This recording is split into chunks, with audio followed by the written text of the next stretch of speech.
Good evening, YouTube. Dutyron checking back in with another video.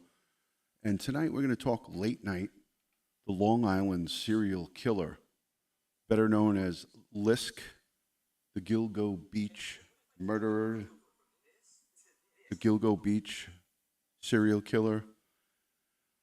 There's just so many acronyms for this heinous and horrific unsolved case out of Long Island, New York, Suffolk County, and it also spans into Nassau County.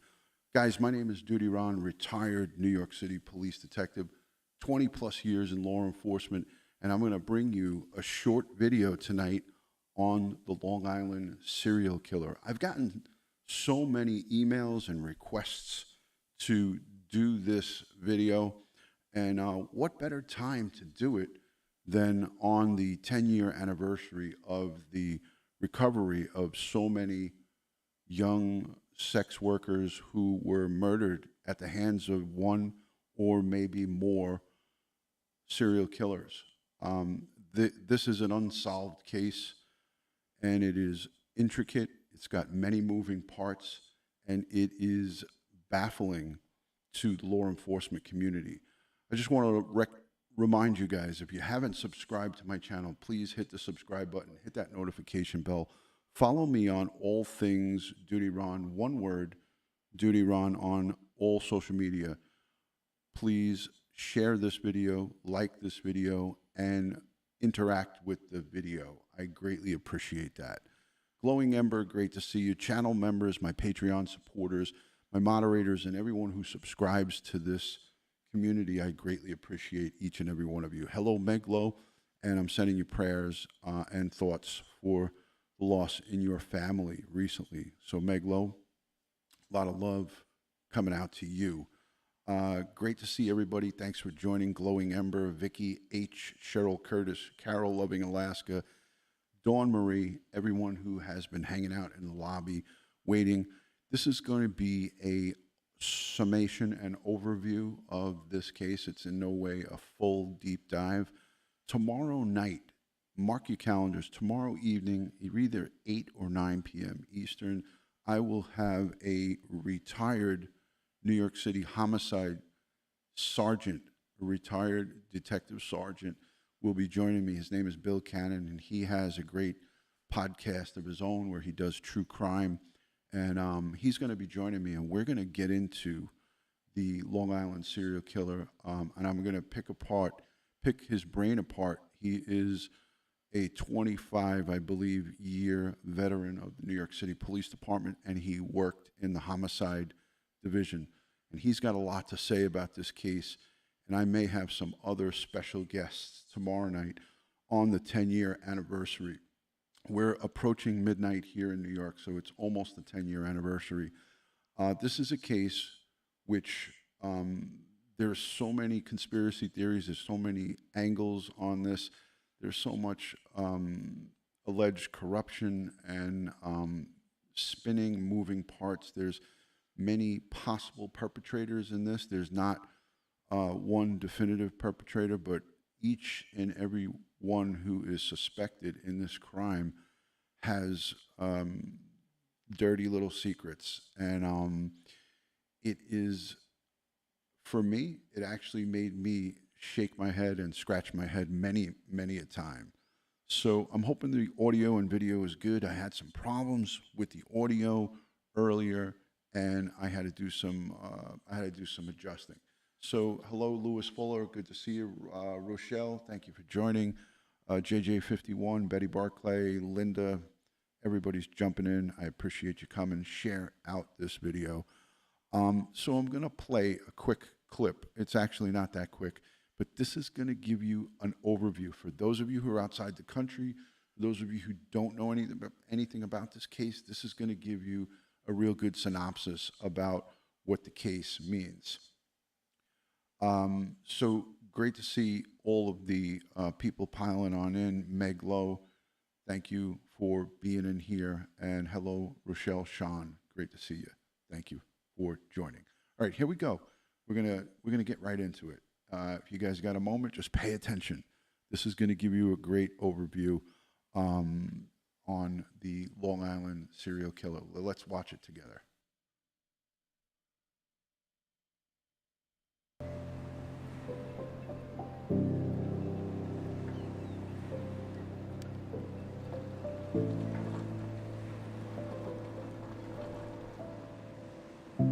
We're at the site where 4 of the Gilgo victims were found.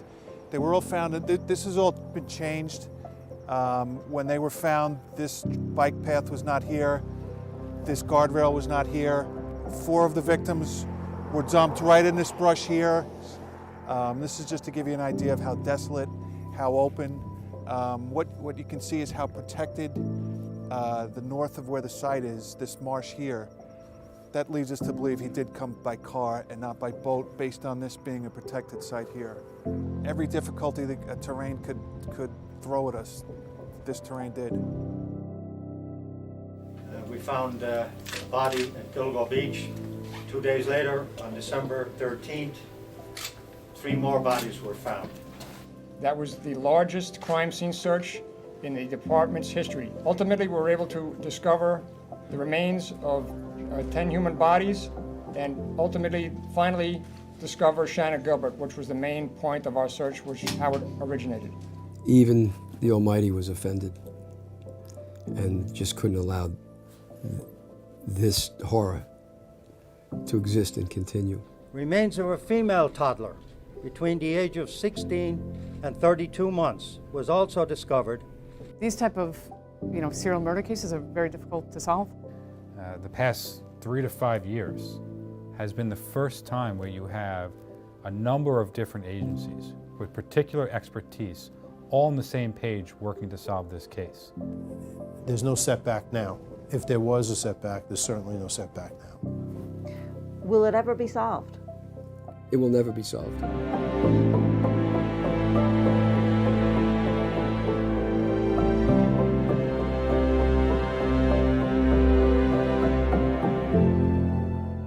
Gilgo is one of the barrier beaches off the south shore of Long Island. Homes, developments, a lot of it is just kind of open space, beautiful area, but very thick vegetation, especially 10 years ago, very marshy. Suffolk police had not said anything publicly about The belt was handled by the suspect and did not belong to any of the victims. And they were asking the public's help in identifying who might have owned this belt, who might have had this belt. It's a unique looking belt because it had the letters either HM or HW on it, depending on how you hold it. Hart and other officials said, one of the ways we might get a solution to this case, we might find out who the killer is if someone can tell us who this belt is. Valerie Mack, who was 24 years old in 2000 when she went missing. Family members last saw her in the spring or summer of 2000. She was never reported missing. Suffolk County Police, along with the FBI, were able to identify the remains of Valerie Mack using a new DNA technology called genetic genealogy. 2 decades after part of her body was first discovered 44 miles east of here in Manorville. The rest of her remains found off Ocean Parkway here nearly 11 years later. In May 2020, police announced a major breakthrough in the case. They had identified the remains of one of the women, one of the sex workers that had been found. She was formerly known as Jane Doe number 6, and now we know her as Valerie Mack. There's only a few different ways this case gets solved. Human intelligence, we receive additional information, new information from the public. We collect phone intercepts from wiretaps, right? We collect E-ZPass records. We collect phone records. We collect cell site information, geolocation information, LPR hits. You have all this data, and then you have a sophisticated data analytics tool that connect those dots. Would these people have been found if not for Shannon? It's not likely that any of these other bodies would have been found without the search for Shannon. Well, this case really starts with Shannon Gilbert. She had gone missing, and when she ran from the home of her date that she had arranged for on Craigslist, she called 911. There was a search for Shannon. That's when they first stumbled upon some remains, searching for Shannon Gilbert. Hi, good morning. Hello, Judge. I've asked the court this morning to allow me to release the 911 tapes and the transcript of those tapes to the public. Why should the public be able to hear the tape? I believe that the public should be able to hear the tape so they can compare what's on the tape with what the police claimed all these years occurred and make their own decision about what really occurred. And secondly, and equally as important, that they will then, the public will be able to help us solve this case. What are we to lose? The 911 tapes have been sort of the subject of a lot of debate and intrigue about what exactly is on the 911 calls. He very recently was in court again, pushing to have the tapes released publicly. However, the judge again said that because of the police department's concerns about the tapes hurting their active crime investigation, he was not allowed to release them to the public. If we think that releasing it may help or may further the investigation in some way, then we will talk about it and then we'll do it. But if it has no investigative value, then it just clouds what's out there. And our job is to solve the crime, not to feed the thirst for the information. Okay, so you heard that. That is the lead homicide investigator. He said, our job is to solve the crime, which they haven't in a long time, 10 years, not to feed the thirst of the public. And it just brings me right back that, I mean, all of us human beings, we want to know the information. Somebody asked, was there DNA on the belt? They didn't give us that information. The Suffolk County Police Commissioner was asked that question by a reporter, and she did not answer it. Again, this is something that they don't want to put out there, because if the killer is out there, which we know he is,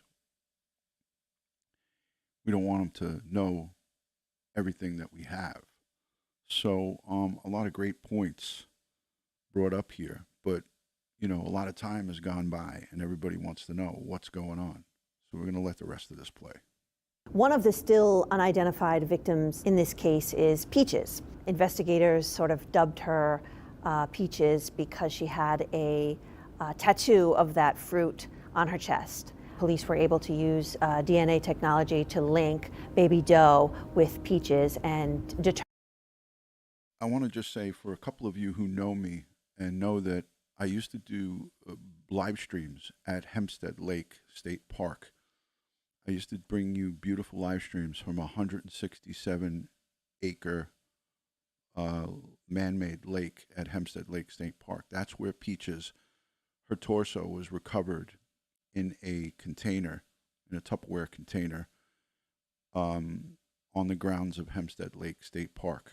And then her head was discovered at the Gilgo location.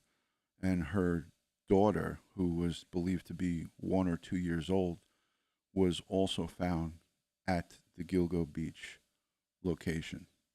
So I used to do live streams at Hempstead Lake State Park.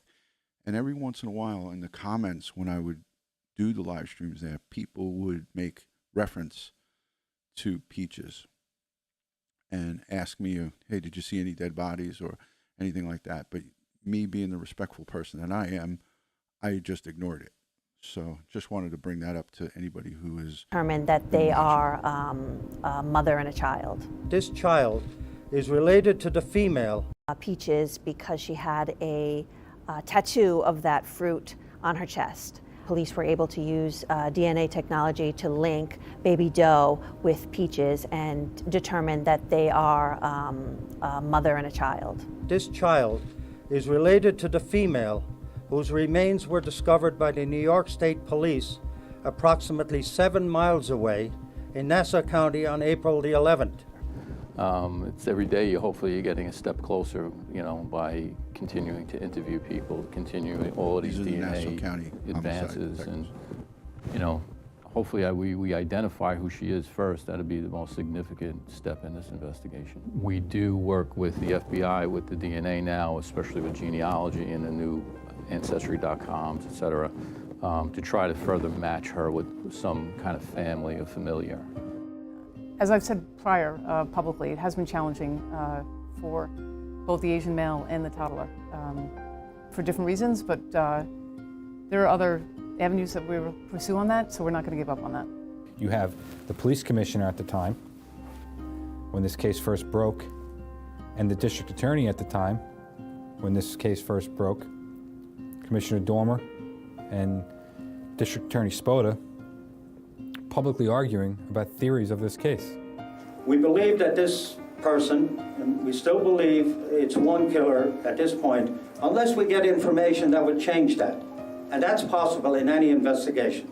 The district attorney, Thomas Spoda, he was contradicting Dormer. I would never even discuss this publicly, except I think that the facts that have been disclosed so far do not bear out a single killer theory at all.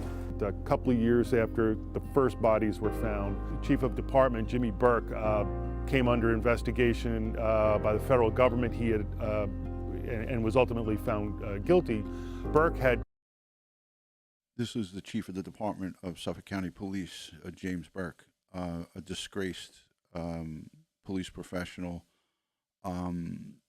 known to solicit prostitutes. As a matter of fact, he had a child by an African-American prostitute and also had his gun and his shield taken by a prostitute while he was police chief. He did 47 months in jail for conspiracy and various other charges. So this guy was the one in charge when these bodies all started being discovered. There actually weren't bodies. Most of them were skeletal remains. But yeah, this is very unfortunate, but very true. Cut ties with the FBI once the federal government's... And District Attorney Spoda publicly arguing about theories of this case. We believe that this person, and we still believe it's one killer at this point, unless we get information that would change that. And that's possible in any investigation. The district attorney, Thomas Spoda, he was contradicting Dormer. I would never even discuss this publicly, except I think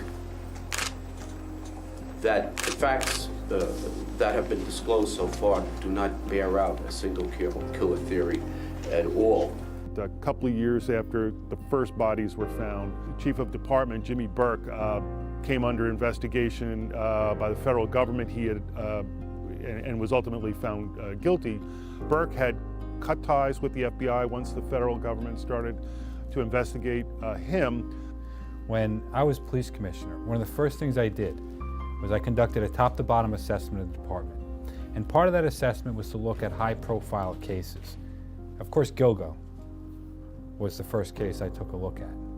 And I was looking through the file, and I actually found a supplemental report that claimed that the Suffolk County Police Detectives were intending to send evidence over to the FBI for analysis. And they were told not to by the district attorney. That's the biggest heap of corruption that you'd ever want to hear. The detectives were trying to send information over to the FBI, and they were told by the district attorney not to. Not to, because that information would have disgraced the department, because their own police chief, Burke, was intertwined and wrapped around prostitution and possibly was somehow involved in this case. So that's a theory. It's not a fact. It's not been proven, but that's, why else would they want to have information suppressed from the FBI? That's remarkable. Was the first case I took a look at. Listen to this. And I was looking through the file, and I actually found a supplemental report.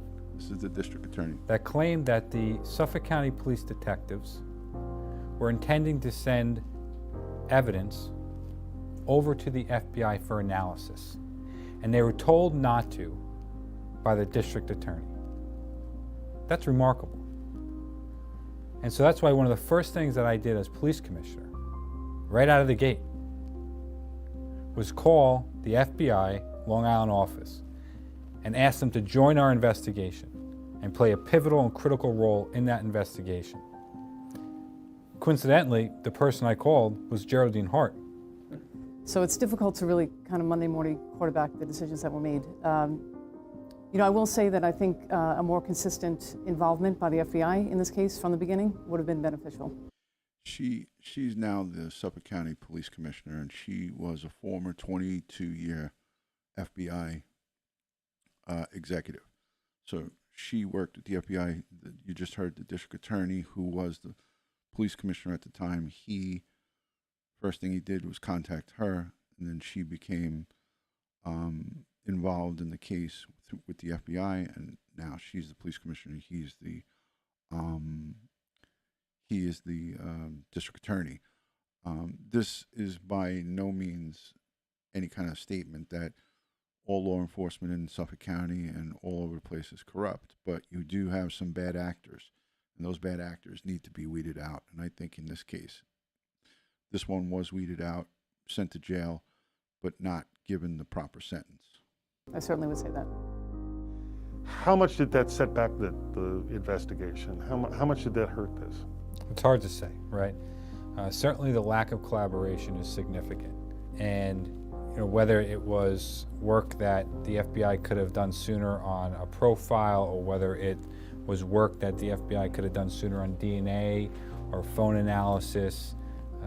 And it's not just the FBI, right? It's other resources that the Suffolk County Police Department could have used and deliberately chose not to. At least 6 of the Gilgo Beach victims had worked as escorts, sex workers. And that's, that is a common population for serial killers. That is a population they frequently target. It's not just the FBI, right? It's other resources that the Suffolk County Police Department could have used and deliberately chose not to. At least 6 of the Gilgo Beach victims had worked as escorts, sex workers. And that's, that is a common population for serial killers. That is a population they frequently target. Sex trafficking played a big role with the victims in Gilgo Beach. When we think about Gilgo, we don't really know some of the true history of all of those victims. And that's one of the things that we're trying to avert with the victims that come into our facilities now. When they come into us, they might think that their trafficker is actually their boyfriend or somebody that's helping them. In reality, that's the furthest thing from the truth. Shannon was an intelligent young girl, and she came into a difficult family situation, born into it. She was put in foster care at a very early age and remained in foster care right up through her teenage years. But like so many girls similar to her.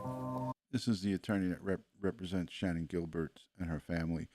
Tragically, Shannon Gilbert's mom was murdered by her own daughter. I believe she had 2 additional daughters, or I think it was Shannon, her sister, and then another sister. But Shannon's mom was savagely murdered by her own daughter, who was suffering from mental health issues. The daughter thought that the mother was a witch or a demon, and she stabbed her 221 times and smashed her skull in with, I believe, a sledgehammer or some type of blunt instrument. And then he went on to represent the daughter who murdered the mom. So it's a very tragic, double tragedy, triple tragedy. So it makes this. So this guy is an attorney that was representing Gilbert and going after and suing the Suffolk County Police Department, and then the mother winds up getting savagely murdered by her own daughter So he'll talk about this here. This was a way up for her. This was a way up and a way out of the mess in which she had grown up.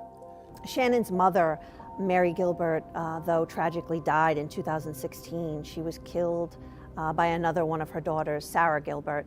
John Ray represented Sarah Gilbert at trial. He claimed that she had essentially a psychotic breakdown and that led her to kill her mother, that she was hearing voices. But Sarah Gilbert was convicted of murder and is now in prison upstate. It was a very sad and tragic end to that part of the story. Shannon was very, very smart. This is the mom who was killed. She was very intelligent.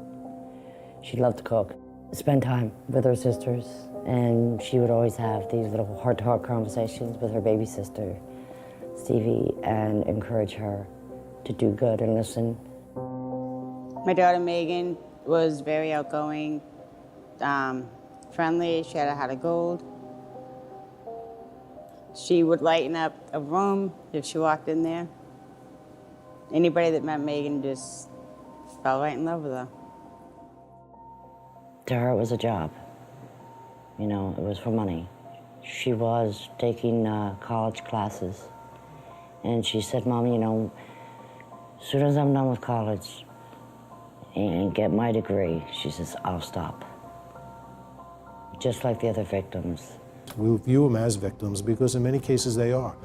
Many homicide victims, they might be in gangs, they might be drug users. It doesn't matter to us. We want to solve the homicide. We want the killer off the street. We want to bring closure for the family.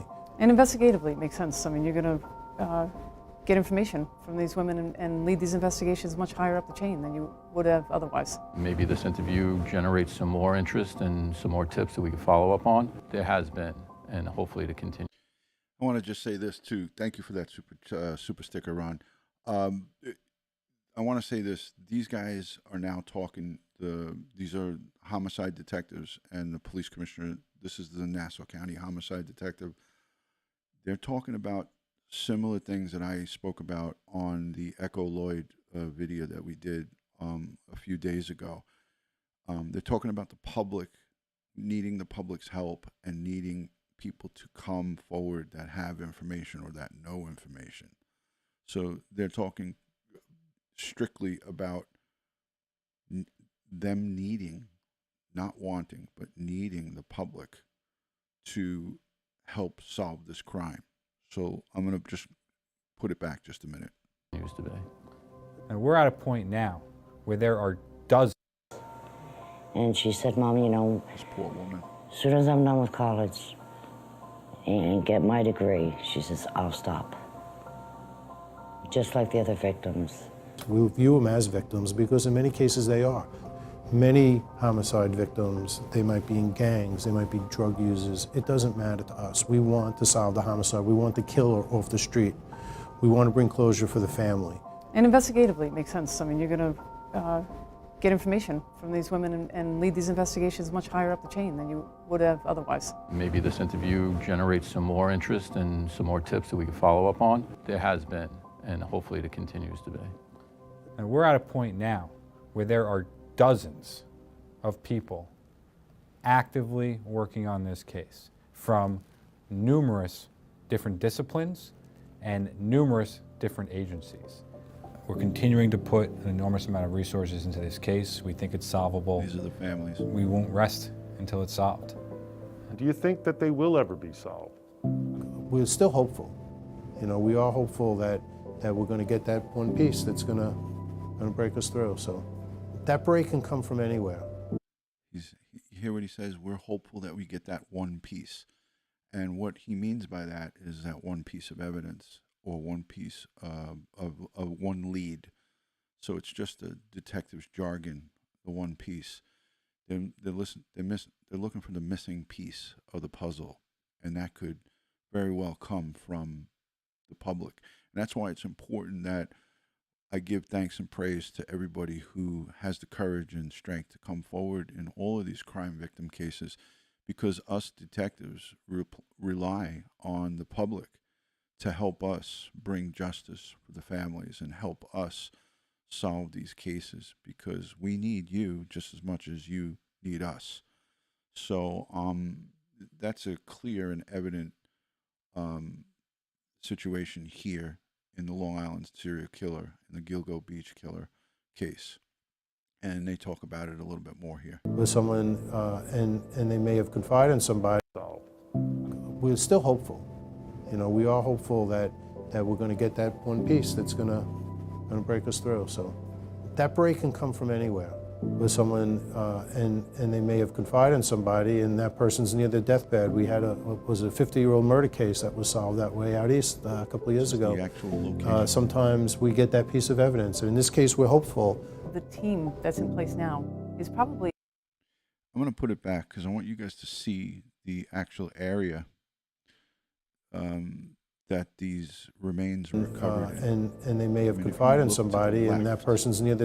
Here now, I'll pause it here. If you look to the left, it's just all marsh and like kind of like barbed wire bushes. It's like bushes with thorn needles in it. So the people, the person who dumped these human remains, these women were dumped here because they knew nobody would go walking through there with a dog. And this killer or killers knew that this location would not be somewhere that somebody would stumble across something. And that's why these remains stayed there that long. And if it wasn't for Shannon Gilbert calling 911 on that fateful night, these remains and these human remains would maybe never be discovered, or maybe be discovered 20, 30, 50, 100 years from now. So it's important that you guys understand the way things happen. And sometimes things just happen for a reason. And she became a victim of a homicide, and collectively put the law enforcement and put police onto 9 other people who were savagely murdered at the hands of one or maybe more killers here. So it's an unbelievable case. It's just unbelievable. The deathbed, we had a 50-year-old murder case that was solved that way out east a couple of full that we're going to get that one piece that's going to break us through. So that break can come from anywhere. With someone, and they may have confided in somebody, and that person's near their deathbed. We had a 50-year-old murder case that was solved that way out east a couple of years ago. Sometimes we get that piece of evidence, and in this case, we're hopeful. The team that's in place now is probably the strongest it's been throughout this investigation. I mean, you had instances where you had some disconnect between, in the past, between the commissioner and the DA. You had disconnect certainly with our federal partners. Now you have everybody at the table, and that's probably the first time in this investigation. And there are children that were left without a mother, and that's a very difficult situation. And we want to the actual locations. hopefully help them. Those are actually the locations and the memorials that were set up there by the family. I may go out on a ride one weekend and film this area. I might just get out. There's a walking path there, as you could see. I may do a live stream right out from this location and stop at these points and show you these things live. Thank you, Liz, for the super chat. Hello, Joey Brooklyn. Anthony C., great to see you. Yeah, these sex workers didn't get a fair shake on the investigation part. I really believe that that the police really didn't go all out on this like they should have from the get-go. But when they started stumbling across remains after remains, they then started to ramp it up. But you know, it's an unfortunate thing that they're valued as less than human. These sex workers are human beings. They have lives, and as we could hear here with the Gilbert girl, her family loved her, and you know, her sisters and her siblings and all of her extended family loved her, and she was a human being, you know. And it's important that we get to see this. Thank you, Liz, for the super love. I appreciate that. We can. Will it ever be solved? It will never. The team that's in place now is probably the strongest it's been throughout this investigation. I mean, you had instances where you had some disconnect between, in the past, between the commissioner and the DA. You had disconnect certainly with our federal partners. Now you have everybody at the table, and that's probably the first time in this investigation. And there are children that were left without a mother, and that's a very difficult situation. And we want to hopefully help them if we can. Will it ever be solved? It will never be solved. And the reason it will never be solved is that even if it really is solved, there are plenty of people who just won't believe it. And you'll never convince anybody who isn't already made up their mind about what really happened. For the victims' families, this is really obviously something that's imperative for them. And we understand that, and we're moving in that direction in order to give them some sort of closure. Megan made me strong. She made me keep going, keep fighting till justice is served. If we could save just one person that's being sex trafficked, it would make us so happy. You can hide, but only for so long. Because, if I pass today, I'm gonna have my children fight. And if they pass, their children will fight. And this is not over until God says it's over. This is the woman who was stabbed 221 times by her daughter, who thought she was a devil. She thought her mom was possessed by the devil, and she killed her savagely, which is such a shame, such a sin. You could look at the pain in this woman's face and her eyes, and a short time after this, she was brutally murdered by her own daughter.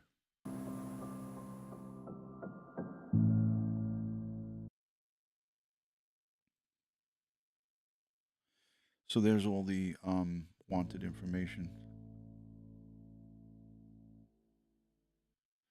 And then these are just all the covers on Newsday, the coverage from Newsday. So that was a great video, and it really gave you guys a good overview. There's so much more to this, right? But it gave you a great overview on how intricate and how many moving parts are in this case. And tomorrow night, today is Friday already. We're into Friday. It's 12:30. Tomorrow night, I'll have Bill Cannon, who is a retired NYPD homicide sergeant. He's a detective sergeant, and he will join me, and we will talk about the investigation, about some of the mishaps in this case, and where we are today. And Bill will give us some of his professional opinions on where this case could have been and where it should be, and things of that nature. So you don't want to miss tomorrow night. It'll be probably around 8 o'clock, between 8 and 9. I just want to see. I got some stuff. I'll show you guys this tomorrow. I have a little bit more. Let me just see something here. I think this is important too. How long is this? I'll save this for tomorrow. I'll save this piece for you guys for tomorrow. Special thank you to all my Patreon supporters, my channel members, everybody who positively interacted, these super chatters, and the people who leave comments down below. Let me know what you think of this coverage. This is in no way, shape, or form a full deep dive into this case. This would take probably 5 hours to deep dive this, but I'll give you the timeline tomorrow with Bill. I'll give you the complete timeline and all of the dates and all of the recoveries, and we'll go into it more tomorrow. So yeah, there's more than two. There's actually there's like 6 killing grounds where body parts and different human remains were recovered. Place out in Suffolk and Manorville, Hempstead Lake, Gilgo, and then there was others in. They didn't tie it officially into this case, but there was some in New Jersey, So this is, you know, like I said, this is like a 5-hour coverage. So much love and respect from my house to yours. I got to go to bed. 6 o'clock starts early. The alarm starts going off early. So much love and respect to each and every one of you. Thank you so much for joining. Share, like, subscribe. Follow me on all things social media, all one word, Dutyron. And I wish you guys a great Friday. Happy Hanukkah to my Jewish friends. I know yesterday was the first day. Tomorrow, today is the second. So happy Hanukkah to my Jewish friends. And I will see you tomorrow night around 8 or 9. I'll schedule a live stream. I got to get together with Bill. Much love and respect. Thank you, Half Rudder. Thank you, Meg Lowe, Joey Brooklyn. I'll catch